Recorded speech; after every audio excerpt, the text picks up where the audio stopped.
Imagine two enemies standing on opposite sides of a forest clearing, one trembling with fear, the other growling with pride.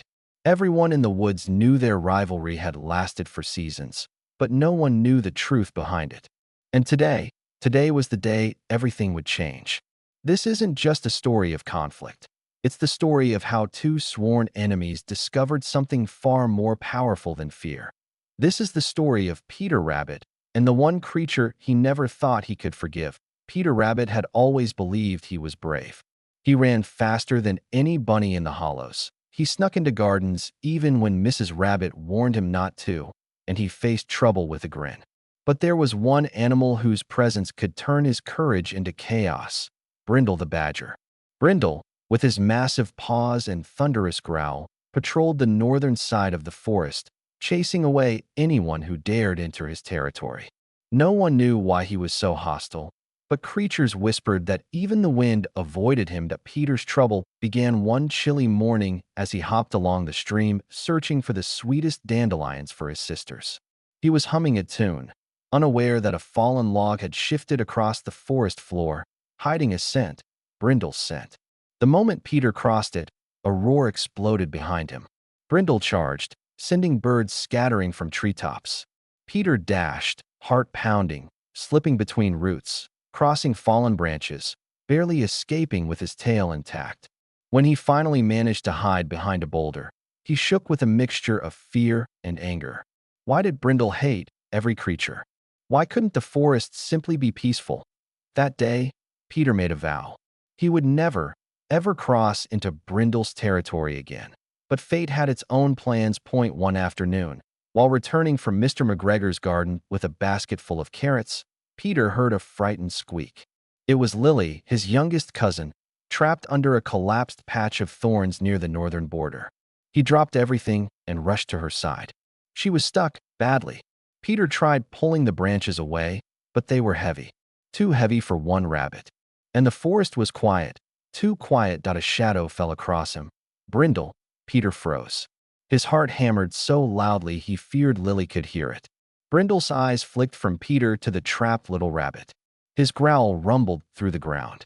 Peter placed himself between Lily and the badger, trembling. "If you want her," Peter said, voice shaking, "you'll have to go through me." Brindle said nothing at first. His breathing steadied.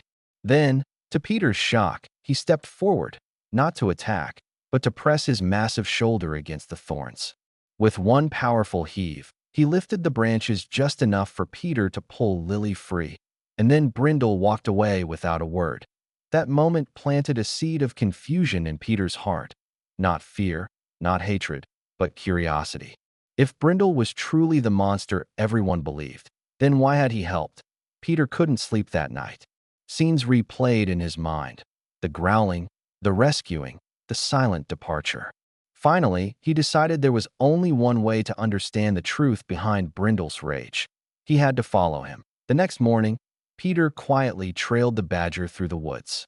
Brindle's path led deep into the northern forest, farther than Peter had ever been. They reached a hollow beneath an ancient oak. Brindle paused, lowered his head, and stepped inside.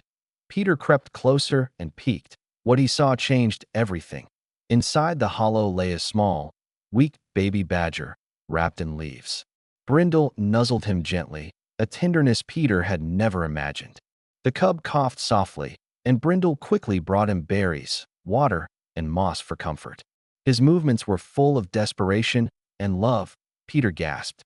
Brindle spun around, eyes blazing with shock and warning. But Peter didn't run this time. "I didn't know," Peter whispered. "I didn't know you were protecting someone." Brindle hesitated. His shoulders loosened. For the first time, Peter saw not a monster, but a father fearing for his child. The cub was sick. Brindle had been guarding the borders not out of hatred, but because he was terrified another animal would hurt his vulnerable little one. He had no mate, no family. It was just him and the cub. Peter's heart softened. Even enemies had stories. "I can help," he said. Brindle's eyes narrowed. But slowly, very slowly, he nodded. That day marked the beginning of an unlikely alliance. Peter returned with herbs for Mrs. Rabbit, warm leaves, sweet clover, and anything that could help the sick cub grow stronger. Brindle gathered wood, cleaned the hollow, and kept watch while Peter visited. They said little at first. Years of fear and suspicion didn't fade overnight, but action spoke for them both. Days passed. The cub began to heal. His eyes brightened. His breathing strengthened. Peter found himself smiling whenever the tiny creature tried to wobble on his feet. And though Brindle rarely spoke, his grateful glances said everything. But trouble was never far in the forest. One stormy night, a pack of hungry foxes slunk through the trees, searching for easy prey. They found the hollow. Peter was there when he smelled them. Brindle was out gathering food.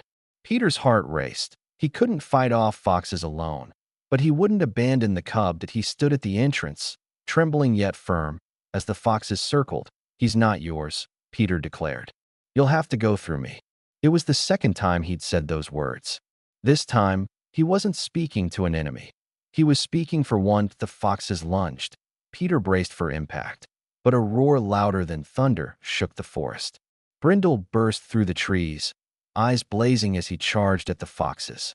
The pack fled in terror, tripping over roots and scrambling into the shadows. Silence returned. Brindle looked at Peter, the cub safe behind him. Something unspoken passed between them. Respect, gratitude, and the birth of something neither expected. Not friendship. Not yet, but understanding. Enemies, transforming into allies. The cub's health improved, and within weeks he was strong enough to roam outside the hollow. Peter often visited, bringing snacks and laughter. Brindle no longer growled at approaching footsteps. The forest noticed. Rumors changed. Fear softened. And one peaceful sunrise, as Peter walked home, he realized something profound.